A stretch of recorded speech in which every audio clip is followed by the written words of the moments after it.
Hello नमस्कार जय हिंद दोस्तों, मैं देवांश ऋषि एक बार फिर से बहुत बहुत स्वागत करता हूं आपका। और आज हम लोग थ्योरीज के क्रम में चल रहे हैं। जीन पियाजे को हम डिस्कस कर चुके हैं, उसके बाद नंबर आता है लेव वाइगोत्स्की की थ्योरी का। आज के सेशन में हम वाइगोत्स्की की थ्योरी डिस्कस करेंगे, अच्छे से उसको समझेंगे। तो आई होप कि आज का सेशन बहुत ही इंटरेस्टिंग और आपके लिए बहुत ही बेनिफिशियल होने जा रहा है। वीडियो के साथ एंड तक बने रहिएगा।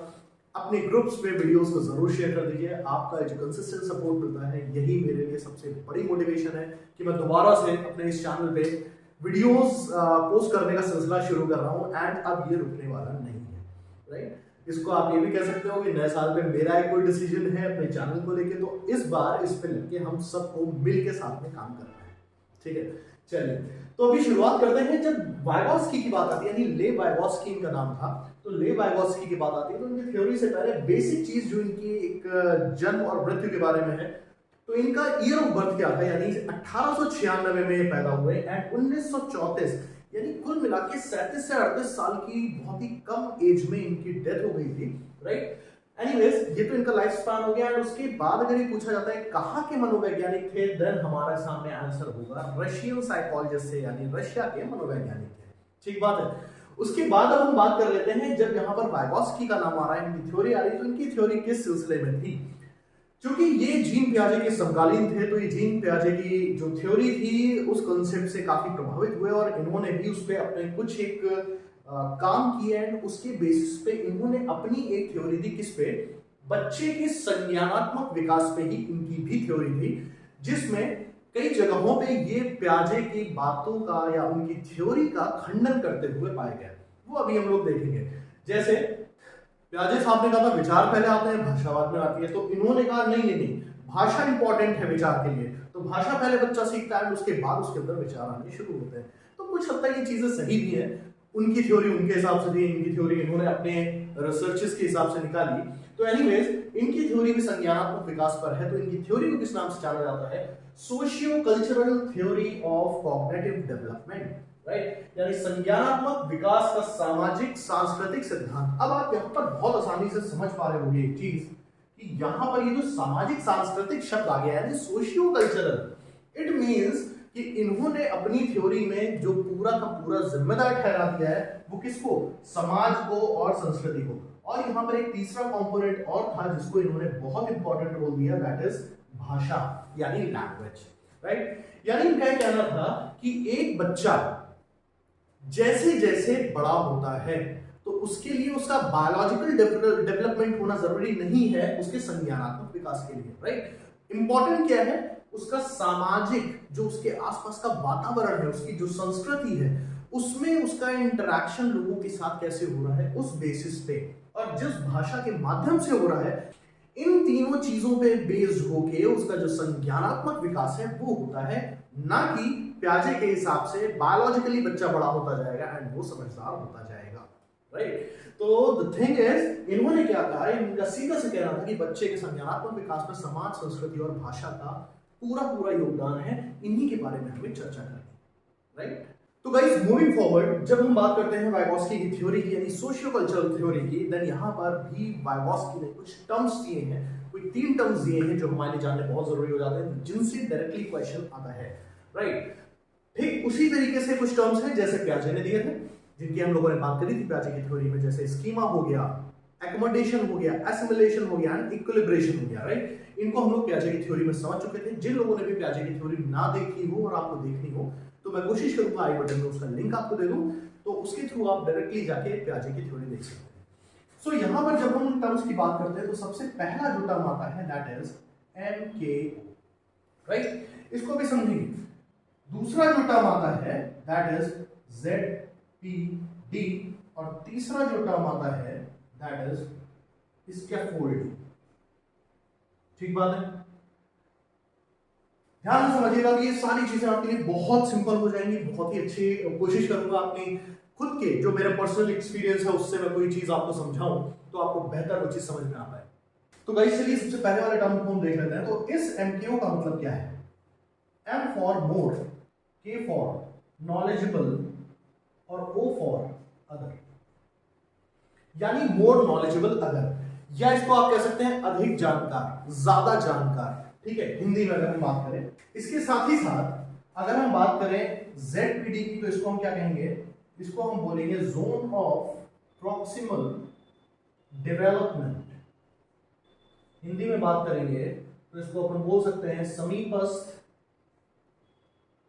विकास का क्षेत्र। उसके बाद जब नेक्स्ट हम बात करते हैं स्कैफोल्डिंग की, तो इसको हम क्या कहते हैं, ढांचा, मचान या पाड़। मतलब क्या होता है, अभी इस मतलब को हम लोग डिस्कस करेंगे। अब मैं आपको एक रियल लाइफ एग्जांपल अपना बताता हूँ खुद का। जब मैंने स्विमिंग सीखनी शुरू करी, ठीक है, तो मैं जहां पर जाता था तो वहां पे, चूंकि अपन तो बड़े हो गए हैं, राइट, तो समझना और सीखने में थोड़ा सा डर भी लगता है यार, पानी है, पानी में डर लगता है। वहीं पर मैं देखता था बहुत छोटे छोटे बच्चे, इनफैक्ट एज अगर मैं बात करूं तो 4 या 5 साल, हार्डली 6 साल के बच्चे ऐसे, राइट, वो वहां पर होते थे। एंड उनको जब मैंने स्विमिंग करते हुए देखा ना, तो लिटरली खुद में बहुत शर्म आई। शर्म क्यों आई? जिस साइड सबसे गहरा है, जिस साइड करीब करीब 7 फीट की हाइट तक पानी है, मैं उधर तक जाने के लिए मुझे कितना खुद से हिम्मत जुटानी पड़ती थी। फिर ये लगता था कि नहीं, जो हमारा ट्रेनर है वो ट्रेनर मेरे साथ रहे, बाई द वे अगर कहीं मेरे अंदर पैर स्लिप कर गया या मैं पलट गया, कुछ भी हो गया, तो मैं सांस कैसे लूंगा। तो मैं उधर जाने के लिए बहुत हिम्मत जुटाता था, नहीं जा पाता था। वहीं पर वो 4-5-6 साल का बच्चा उसी किनारे पर, जिधर साइड में 7 फीट पानी है, वहां पे पड़ा, अपने हाथ पैर चला रहा है, एंड वहां एकदम ऐसे वो ऊपर सर निकाले अपना सांस ले रहा है और पानी छोड़ता जा रहा है कि जैसे वो पता नहीं कहां, किस ग्राउंड पे वो खड़ा है, राइट। तो मतलब ये हुआ कि ऑब्वियस सी बात है, बच्चा भी पहले दिन से तो नहीं सीख गया होगा। तो यानी अगर कोई एक बच्चा है, सपोज ये एक कोई बच्चा है, राइट, ये बच्चा है, ये बच्चा जाता है स्विमिंग सीखने, राइट, स्विमिंग सीखने यानी तैराकी सीखने, तो सबसे पहले आगे तो यहां पर इसके लिए है पूल, राइट। ध्यान से समझिएगा इस एग्जांपल की मैं बात कर रहा हूं आपसे। बच्चा है, वो जाता है स्विमिंग सीखने, यानी ऑब्वियसली वो नहीं, उसके पेरेंट्स उसको लेके जाते हैं स्विमिंग सिखाने। तो वहां पर उसके सामने एक पूल होता है जिसमें उसको स्विमिंग सीखनी है। तो क्या बच्चा डायरेक्टली चला जाएगा पूल में? नहीं। या पेरेंट्स सिखाएंगे? जरूरी नहीं कि पेरेंट्स को भी आता हो, बट वहां पे एक हमारे सामने टीचर या जिसको हम बोल रहे हैं ट्रेनर, राइट। तो हमारे ट्रेनर साहब थे वहां पे, बिल्कुल मछली की तरह तैरते थे, तो वो मौजूद रहते थे पूल में। और जैसे ही वो देखते थे कि बच्चा आ गया 4-5 साल का, वो बच्चे ने इमीडिएट कपड़े चेंज किया। पूल के अंदर उतरते समय पहले दिन डरा, राइट, उसको नहीं पता कि पानी में कैसे जाना है। ट्रेनर ने उसको उतारा पानी में, एंड उसके बाद मैं कुछ एक इमेज आपके सामने दिखा रहा हूं, तो उस इमेज से आप आइडिया लगा सकते हैं। जो आर्म बैंड्स होते हैं ना, इन्फ्लेटेबल, जिनमें हवा भरी होती है, या कुछ ट्यूब्स होते हैं, राइट, जो पूल में होते हैं, जो बच्चे पकड़ के या बड़े भी पकड़ के वो तैरते हैं, जिससे वो डूबे नहीं, है। कुछ फ्लोटिंग पैड्स भी होते हैं, राइट। तो उस बच्चे को वो आर्म बैंड पहना के, हाथों में वो बैंड पहना के ट्रेनर ने पानी में उतार लिया, सो दैट बच्चा अब डूबेगा नहीं। अब बच्चा पूल में उतर गया, आर्म बैंड पहना है इसलिए वो डूबेगा तो नहीं, लेकिन उसको ये नहीं पता है कि तैरना कैसे है। देन ट्रेनर फिर उसको समझाना शुरू करता है कि ऐसे ऐसे हाथ चलाना है, या फ्लोट करना है, या पैर चलाना है, whatever the process is, right. For swimming जो भी तरीका है वो ट्रेनर ने धीमे धीमे उसको समझाया कि ऐसे ऐसे पैर चलाओ, ऐसे ऐसे हाथ चलाओ, राइट। तो इन सेंस कि जब उसने स्विमिंग पूल में उतरने के बाद ट्रेनर की बात सुननी शुरू करी, फिर ट्रेनर ने उसको सिखाया, तब पता चला कि हफ्ते 10 दिन बाद वो बच्चा उस पूल में तैरना सीख चुका है काफी कुछ, लेकिन गहराई तक नहीं जा पा रहा है। गहराई तक जाने के लिए उसको सांस लेने एंड छोड़ने की प्रैक्टिस है, वो भी ट्रेनर ही उसको करवाएगा, राइट। ट्रेनर ने उसको वो प्रैक्टिस करवाई, तो पता चला अगले हफ्ते भर में बच्चा इतना तैयार कि वो 7 फीट की गहराई की तरफ भी जाके आराम से उतर रहा है। And at that point of time उसको आर्म बैंड पहना दिया जाता है for the security purpose, but उसको उसकी जरूरत नहीं होती है। ट्रस्ट मी, यकीन मानिए, मैंने अपनी आंखों से देखा है, तो मैं आपको बता रहा हूँ, आप भी देखोगे तो बहुत सारे ऐसे छोटे बच्चे होते हैं जो एकदम परफेक्ट होते हैं, तो उनको किसी भी आर्म बैंड या ट्यूब, किसी की चीज की जरूरत नहीं होती, बहुत अच्छा स्विम करते हैं, राइट। सो ठीक उसी तरीके से, तो मतलब इस बच्चे ने वही करीब करीब 15 दिन के टाइम में, 15 डेज में स्विमिंग सीख ली उस ट्रेनर की मदद से। अब देखिए, इस चीज को थोड़ा थोड़ा समझते हुए चलिएगा मेरे साथ, यहीं पर आपके मैं सारे कॉन्सेप्ट्स क्लियर कराऊंगा। तो देखिए मसला क्या हो गया, यहां पर ये बच्चा जब ये पहुंचा, यानी ये जो बच्चा था, इस बच्चे को तैरना नहीं आता, राइट। तो इस बच्चे को किसकी मदद लेनी पड़ी? ट्रेनर की। तो तो यहां पर जो ट्रेनर हो गया वो ट्रेनर उस बच्चे से ज्यादा जानकार है, यानी इस ट्रेनर को हम बोल सकते हैं मोर नॉलेजेबल अदर, ठीक, अकॉर्डिंग टू वाइगॉस्कीज थ्योरी, राइट। तो ट्रेनर हो गया मोर नॉलेजेबल अदर, उसने बच्चे को सिखाया कि कैसे स्विम करना है, राइट। एक चीज और वाइगॉस्की की थ्योरी के लिए मैं बता दूं, एक बहुत ही इन्होंने अच्छी बात कही है कि जो आज की डेट में बच्चा किसी के सहयोग से या सामाजिक सहयोग से काम कर रहा है, कल को वो वह काम अकेले करेगा। मतलब ये इनकी थ्योरी का एक सार था, राइट। अब आप देखो सार को यहां पे लगा के वो क्या कर रहा है, बच्चे ने पहले ट्रेनर के माध्यम से 15 दिन में तैरना सीख लिया, राइट। लेकिन क्या आप 16वें दिन उसको ट्रेनर की जरूरत पड़ेगी? Obviously not, right. बिकॉज अब वो तैरना सीख चुका है, अब वो 7 फीट की गहराई की तरफ जब जा रहा है ना, तो ट्रेनर कहीं पर भी हो, ट्रेनर को भी टेंशन नहीं कि बच्चा एकदम परफेक्ट हो चुका है और वो एकदम मछली की तरह उसमें तैर रहा है। अब वो डूबेगा नहीं एटलीस्ट, राइट। वो किनारे पे आ जाएगा, साइड्स पकड़ के वो ऊपर आ जाएगा, डूबेगा नहीं। तो मतलब ये हो गया, जो काम उसने शुरुआत करी थी ट्रेनर की हेल्प से, अब वो काम 15 दिन बाद वो अकेले कर लेगा। सो बेसिकली यही वाइगॉस्की का कहना था कि यहां पर ये जो ट्रेनर था, ये ट्रेनर किसका रोल निभा रहा है? MKO, ठीक, यानी मोर नॉलेजेबल अदर। इस बच्चे को इस ट्रेनर ने जो सीखने में जो मदद दी, आप देखो ये स्विमिंग करने में जो इसको मदद दी गई, राइट, ये जो मदद है, ये मेरे को बताओ, ये मदद क्या परमानेंट मदद है? ये क्या बच्चा जब तक तैरेगा हर समय ट्रेनर मौजूद रहेगा, हर समय सिखाएगा? नहीं, केवल 15 दिन तक ट्रेनर ने मौजूद रहा वहां पे और उसने गाइड किया, बच्चे को सिखाया एंड बच्चा 15 दिन में सीख के तैयार हो गया। तो इट मींस हम कह सकते हैं कि ये जो मदद थी ये हमारी कुछ क्षणों के लिए थी, यानी ये जो हमारी मदद थी ये टेम्परेरी थी, राइट। तो यानी ये जो टेम्परेरी हेल्प है, इस टेम्परेरी हेल्प को हम बोलते हैं स्कैफोल्डिंग। इस टेम्परेरी हेल्प को बोलते हैं स्कैफोल्डिंग, राइट। तो इस एक एग्जांपल में हम तीनों चीजें समझेंगे। आपको समझ में आ गया पूरा प्रोसेस जो मैंने आपको बताया, ठीक है। यानी बच्चे ने ट्रेनर से सीखा तो ट्रेनर हो गया मोर नॉलेजेबल अदर, और ट्रेनर ने जो इस बच्चे को 15 दिन तक ये हेल्प दी, टेम्परेरी हेल्प दी सीखने की, वो हेल्प क्या कहलाएगी? वो कहलाएगी स्कैफोल्डिंग, यानी ढांचा मचान पाड़, ठीक है। तो ढांचा मचान पाड़, इसकी भी अगर आप बात करो तो ये भी काइंड ऑफ हेल्प है ना, इसको एक हेल्प की तरह देखा गया। अब आता है दूसरा पॉइंट, दैट इज ZPD, यानी जोन ऑफ प्रॉक्सिमल डेवलपमेंट, यानी समीपस्थ विकास का क्षेत्र। अब देखो भाई, फिर से मैं उसी बच्चे की बात करता हूं, राइट। इस बच्चे को जब सीखना था, अभी क्या है, अभी ये अपनी स्टेट में है जब इसको सीखना यानी तैरना बिल्कुल नहीं आता है। बात को समझिए, जिस दिन ये पहले दिन पूल पे जा रहा है, यानी फर्स्ट डे, इसको तैरना नहीं आता है, राइट। इसके सामने एक पड़ता है पूल, जब ये पूल में पहुंचा, राइट। तो ये पूल में 15 दिन की प्रैक्टिस के बाद ये एकदम परफेक्ट हो जाता है तैरने के लिए, राइट। तो यहां तक उसने अपने ट्रेनर की हेल्प से तैरना सीख लिया। तो मतलब पता क्या चला कि ट्रेनर की स्कैफोल्डिंग की वजह से, यानी मोर नॉलेजेबल अदर की स्कैफोल्डिंग की वजह से उस बच्चे ने तैरना पूल में सीख लिया। लेकिन बच्चा तो 4-5 साल का है। अच्छा, अब पूल के और आगे चलते हैं। अगर मान लो हम यहां पर बात कर लेते हैं ओशन की, राइट, समुद्र या रिवर, नदी, ठीक है। बच्चा 4-5 साल का ही है, पूल में उसने तैरना सीख लिया है, एंड उसके बाद अब बात आती है ओशन या रिवर, यानी समुद्र या नदी, जिसमें फ्लोइंग वाटर है, वाटर में फ्लो है। तो आप मेरे को बताओ, क्या एक 4-5 साल का बच्चा ओशन में और नदी में तैरने के लिए तैयार है? लाख ट्रेनर वहां पे मौजूद हो, क्या बच्चा वहां पर तैरने के लिए तैयार है? Obviously not, right. बिकॉज उसकी जो क्षमता है वो क्षमता इस पूल तक की है। वो अलग बात है, तैरना यहां पर भी है, तैरना यहां पर भी है, तैरने के प्रिंसिपल्स भी सेम है, बट स्टिल वो यहां पूल में तो आसानी से तैर सकता है, बिकॉज उसे पता है कि हाँ, अगर मैंने कितने हाथ पैर मारे, मैं 2 से 3 मिनट के अंदर एक किनारे पहुंच जाऊंगा। बट ना तो नदी में और ना ही समुद्र में कोई किनारा है, तो इसलिए वो उस किनारे तक कितनी देर एफर्ट्स कर पाएगा, राइट। तो मतलब वो पूल में तैरने के लिए तैयार है, बट ओशन या रिवर में जाने के लिए तैयार नहीं। तो मतलब जब पहले दिन से हम बात करें तो इस बच्चे के अंदर तैरने की तो योग्यता थी, लेकिन कहां तक थी? केवल इस पूल तक।